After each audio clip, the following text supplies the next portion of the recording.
What attitude will the government take if, as widely reported, the British King's Counsel, Chief Prosecutor of the International Criminal Court, issues an arrest warrant for Benjamin Netanyahu? We are hours away from a bloodbath that will make Fallujah pale into insignificance, that will be the worst bloodbath seen in the world since the Second World War.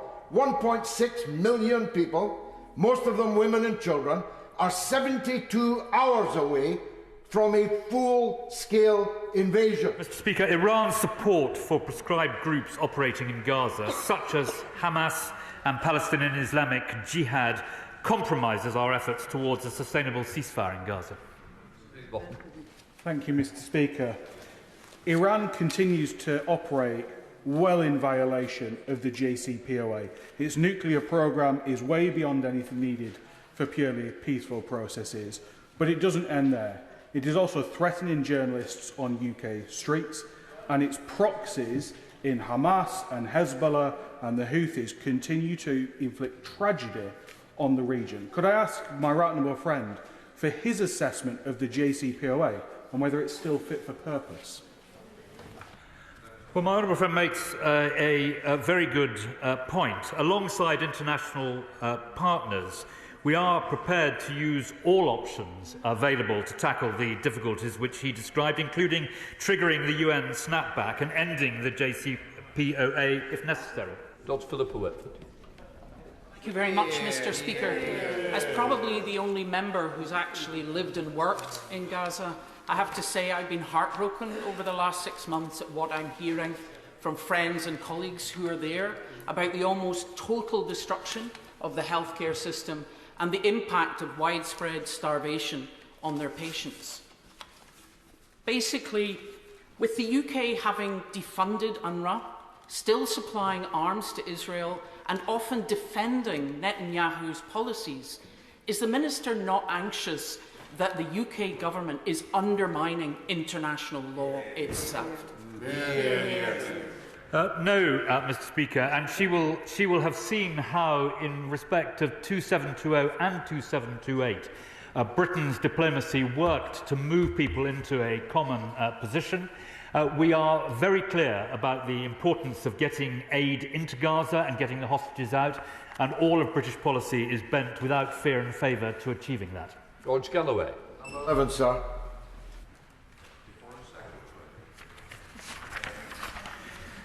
Mr. Speaker, we are deeply concerned about the prospect of a military offensive in Rafah.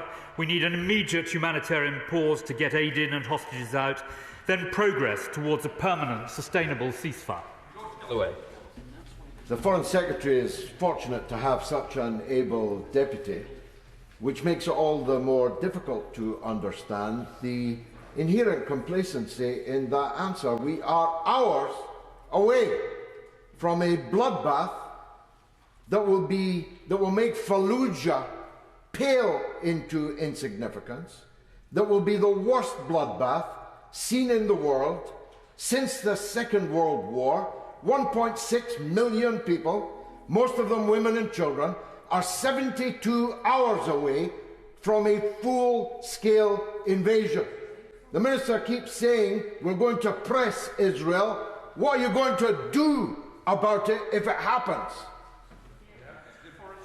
Well, Mr. Speaker, the honourable gentleman and I first entered this House on the same day nearly 40 years ago, and it is no surprise to see him back in his place. And it has to be said that throughout that time his views have been remarkably consistent.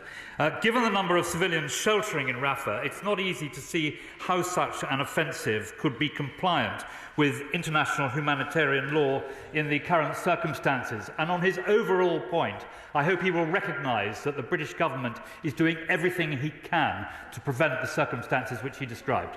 Mark Logan. Mr. Speaker, sustainable calm is the latest buzzword, but the fighting simply has to stop. The Palestinian President Abbas recently said in the last 2 days that in order for there to be sustainable calm or a ceasefire, the United States must give a warning to Israel. What warnings has the UK government given to Israel when it comes to a possible ground invasion in Rafah? Well, I refer my honourable friend to the comments I made earlier in that respect, but he will know that the British government and the American government have been working in lockstep to prevent the situation which he describes. MP Patel. Mr. Speaker. Thank you, Mr. Speaker. I recognise the distress to all those affected by international parental child abduction, in particular the children, and the primary global mechanism for dealing with international child abduction cases is the 1980 Hague Child Abduction Convention. And due to the persistent campaigning of my right honourable friend, the Foreign Office has raised this with the Polish government, including the Foreign Secretary, with his counterpart. MP Patel. Thank you, Mr. Speaker. The Minister is fully cited on what is, quite frankly, one of the most tragic and appalling cases that my constituent, Mr. Tom Tulin, whose Polish ex-partner defied a family court order and took their daughter Rianne to Poland. This case has been going on for too long, for many, many years. I thank the department for the engagement they've been having. She will also know that there are hundreds of other cases specific to Poland of children being abducted. There are many cases. With the change in the Polish government at the end of last year, can I ask the Minister what further plans does she have and the government has to really give support to my constituent, because his life has been destroyed by this and it cannot go on. It is not sustainable anymore, and he's been let down by Polish court orders again and again and again. Thank you. My right honourable friend's persistent campaigning has made sure that the case of Tom Tulin has been raised regularly with our Polish counterparts. The government has raised it many times, including on April the 9th, when the case was raised with the Justice Minister, and the Foreign Office remains committed to using every appropriate opportunity to raise issues surrounding the enforcement of the 1980 Hague Convention court orders, as well as individual cases with the Polish government. My right honourable friend will know that now that I'm taking over this brief, I am absolutely committed to ensuring that we're returning children to the parents that they have been allocated to by courts. Thulis. Mr. Speaker. Mr. Speaker, this year the UK will nearly double the support for people in Sudan, with £89 million in aid. This is nearly double the amount we set out at the beginning of last year, but in the last quarter we have augmented that figure as well. Alison Thulis. I thank the Minister for that answer. The Sudanese city of El Fasher is the western region of Darfur's humanitarian hub, but the US ambassador to the UN has said that El Fasher is on the precipice of a large-scale massacre. What is the Minister doing to avert this impending crisis? Well, she raises the position of El Fasher, Mr. Speaker. I specifically spoke about this with the UN Secretary-General, Antonio Guterres, yesterday.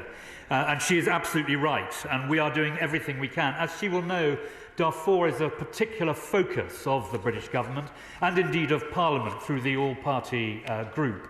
And through a number of mechanisms, we are doing everything we can to try and ensure that the people in Darfur are protected. David Mundell. Thank you. I don't know if the Deputy Foreign Secretary has had the opportunity to see the evidence that frontline aid workers gave to the International Development Committee last week. That was very traumatic evidence, but the one chink of light was the positivity to the work that the FCDO has been doing to try and continue education for children who have been displaced during this crisis. So will my right honourable friend give a commitment that that support will continue and indeed be enhanced?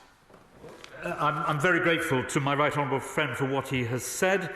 We are seeking to assist 500,000 children under 5 in Sudan. He will know that 8.6 million people, Mr. Speaker, are displaced. 2 million have fled across borders, and 17.7 million are suffering acute food insecurity. And more widely, 730,000 Sudanese children are suffering from the deadliest form of malnutrition. Shadow Minister Lynn Brown. Grateful, Mr. Speaker.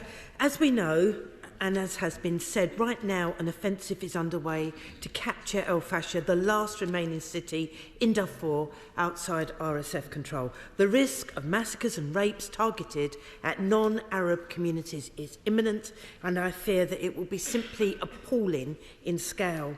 All arms supply to the warring sides must stop, and we thank our tireless diplomats alongside African Security Council colleagues for Friday's statement at the UN. But what mechanisms are the government using with our partners to use every single day to build pressure for an immediate ceasefire and a sustainable peace? Well, we very much hope, Mr. Speaker, that Jeddah 3 will be the next significant opportunity to negotiate. What we require is a ceasefire with the troops returning to barracks and a political track. And when I was a few weeks ago in Adre on the Chad-Sudan border, I saw for myself the difficulties in supporting Darfur, including with food. But she may rest assured, and the House may rest assured, that Sudan is not forgotten, and Britain, as the penholder at the United Nations, is doing everything it can to help. Fiona Bruce. Question 16, Mr. Speaker. The UK is committed to defending freedom of religion or belief for all. We share widespread international concern about the suppression of human rights in Nicaragua, including the right to freedom of religion or belief. We continue to call in bilateral and multilateral settings for the Nicaraguan government to respect democracy and all human rights. Fiona Bruce. 3 all-party groups, including that on international freedom of religion or belief, recently produced an inquiry report, The Silencing of Democracy in Nicaragua, outlining widespread, grave and brutal human rights violations by the regime there against journalists, academics, political opponents, religious leaders and wider civil society. Our report makes recommendations for the UK government and other states. What public steps will ministers take, both unilaterally and jointly with other countries, to challenge those violations, to support victims and survivors of them, such as Bishop Alvarez, and to call to account the Nicaraguan regime for such violations in line with our recommendations? Very much welcome the report. It was good to meet with my honourable friend and parliamentary neighbour and respected Special Envoy on 4 to review the report. I've read it with interest and will respond to the inquiry member shortly, but she can be assured that we'll continue to call out this behaviour, this unacceptable behaviour by the regime that does not respect human rights and certainly does not respect freedom of religion or belief. Bob Seeley. 17, Mr. Speaker. Thank you, Mr. Speaker. We have called for an end to British citizen Jimmy Lai's prosecution in Hong Kong and for his release. The Foreign Secretary raised his case with the Chinese Foreign Minister in February, and I raised it during all my visits to Beijing and Hong Kong last week. Bob Seeley.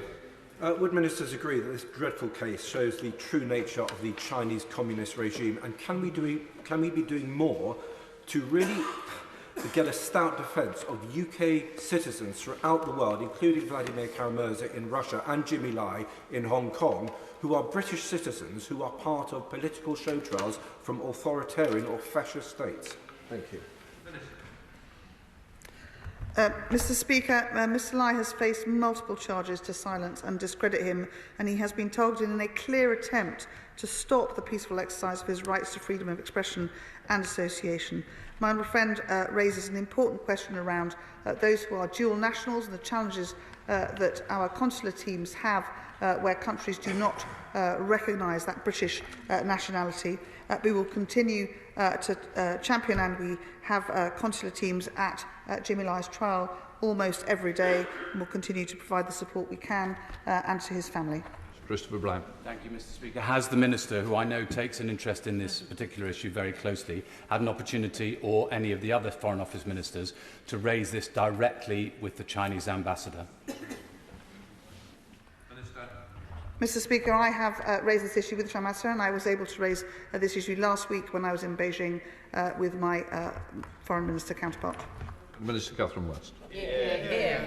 Thank you very much, Mr. Speaker. And the trial and detention of British citizen Jimmy Lai really shows the symbolism and the importance that we've got to get to grip with Hong Kongers and their rights. Could she explain, when she was in Beijing, that she was able to get the balance right between the quite legitimate trade interests, but the importance of human rights, freedom of religion or belief, freedom of expression, and all those other moral and political duties which we have in foreign policy?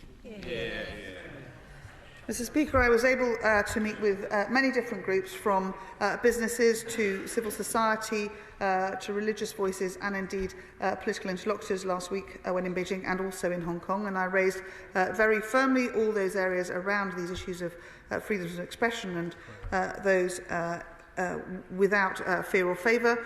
They were robust discussions, and it's so important that we are able to engage so that we can have those conversations, and the complexity of our relationship with China and Hong Kong continues, but we will stand absolutely firm in making sure we champion and stand up for all those who defend those freedoms. Come to Topicals with Tony Antoniat. Question 1, Mr Speaker. Thank you, Mr Speaker. The government continues to stand up for our values, our allies and those most in need. The Foreign Secretary attended the NATO and G7 foreign ministers' meetings and reaffirmed our unwavering commitment to Ukraine. He urged partners to increase their support in line with the Prime Minister's pledge of 2.5% of GDP for defence. I returned, Mr Speaker, overnight from the UN in New York as part of Britain's contribution to the International Conference for Population and Development 30 and our work on Sudan and securing funding to stave off a famine in Ethiopia. Mr Speaker, conditions in Gaza are desperate and civilians are suffering. It's now an immense issue. The water has still not been fully switched back on and famine has taken hold. The World Food Programme reports that 90% of people in northern Gaza are living on less than a meal a day. Can he now please clearly outline what his government is doing to alleviate the threat of famine and prevent its further spread? Well, Mr Speaker, we are trying to make sure that the water is restored, as I set out earlier in questions today, and we are championing the provision of aid by land, sea and air. And I set out the help that we've received from the Royal Air Force in that respect. But at the end of the day, the right way to get aid into Gaza is by road, and we are pressing in every way we can to ensure that that access is restored. Luke Evans. Thank you, Mr Speaker. And following on from the discussion about aid into Gaza, sometimes we need novel ways of thinking about doing that. So what conversations is he having with other countries and counterparts about opening a new maritime corridor if the road routes are failing? Makes a good point, Mr Speaker. We are working closely with a number of partner governments, including America, Cyprus and the UN. Maritime discussions include on corridor planning for the delivery of UK aid and on a package of support, including equipment and the use of the Royal Fleet Auxiliary Cardigan Bay. Shadow Foreign Secretary David Lammy. Mr Speaker, last week the US Congress agreed a new $61 billion aid package for Ukraine. The bipartisan cooperation led by Mike Johnson is essential for Ukraine to continue to defend against Putin's illegal invasion. I'm proud that this House will stand united on Ukraine for as long as it takes to win. Can the Minister update the House on progress with our G7 allies to seize and repurpose frozen Russian state assets in the UK to support the reconstruction of Ukraine? Yes, Mr Speaker, the government is seeking agreement on a way of advancing this with the G7. He's right about the mechanism, and we're doing everything we can with our allies to achieve precisely what he described. Hamas is quite rightly an internationally prescribed organisation, yet the Islamic Revolutionary Guard Corps, which funds and supports Hamas, is not. Shouldn't it be? Whilst the list of prescribed organisations is kept under review, we do not comment on whether any particular organisation is being considered for prescription. However, the government has taken measures to counter the threat from Iran, including sanctioning the IRGC in entirety. Thank you, Mr Speaker. Tibet is currently ranked as the least free place for civil and political rights by Freedom House alongside Syria. There are credible reports of torture, extrajudicial killings and serious restrictions on freedom of expression and the freedom of the media. And last year, 3 independent UN experts warned that almost 1 million Tibetan children are coerced into residential home system design to systematically assimilate them to the Han culture. What diplomatic steps is the government taking to hold the Chinese government to account about these grievous violations? Thank Thank you, Mr. Speaker. The government consistently raises human rights issues with China's authorities, as I did, as I mentioned during my visit last week. We also regularly raise Tibetan multilateral fora, for example, in January at China's Universal Periodic Review and in March as part of our Item 4 statement at the UN Human Rights Council. Rob Butler. Thank you very much, Mr. Speaker. Many people in the Aylesbury constituency are understandably concerned about the plight of Palestinians in Gaza. They condemn the appalling actions of Hamas, but at the same time want the UK to do everything possible to get more aid in. So can my right honourable friend let them know what further plans he has to provide more aid directly, especially with our friends in the region, including Egypt, Qatar and Jordan?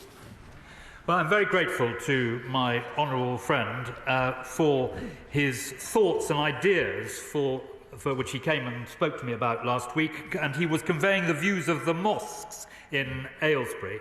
We are pursuing many of the ideas which he set out, as he knows, especially on meeting the evident humanitarian needs which have rightly preoccupied the House today.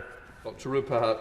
Mr. Speaker, 1 month since UN Security Council Resolution 2728 passed with UK support, what is our government doing to bring about the immediate ceasefire in Gaza, compliance with international law, release of hostages and passage of aid that it calls for? What are the consequences for non-compliance apart from more death and destruction? Well, as she knows, the UN resolution to which she referred, 2728, which was passed on the 25th of March, reflected the international consensus behind the UK's position about the importance of getting aid in and the hostages out. And that is what we're bending every sinew to achieve. Dale Kaczynski. Thank you, Mr. Speaker. Bearing in mind Lord Cameron's unique responsibility for Libya following our intervention in that country during the Arab Spring, what is the government doing to help the Libyan government to tackle the enormous fraud that is taking place from the sale of oil from the Libyan State Oil Company? We continue to work very closely with the government in Libya, and Lord Ahmed and I keep in touch on these particular matters, and I'll update him further. George Galloway. Speaker, when the ICJ almost 100 days ago sent Israel for trial, plausibly on charges of genocide, the British government called it a foreign court. What attitude will the government take if, as widely reported, the British King's Counsel, Chief Prosecutor of the International Criminal Court, issues an arrest warrant for Benjamin Netanyahu? Well, I think the honourable gentleman is speculating in an extraordinary manner. What the court said at the time was that the hostages should be released, that there should be more aid into Gaza, and that Israel should not commit acts which violate the rights of Palestinians. That is where the court rests at this point, and we must wait for further events.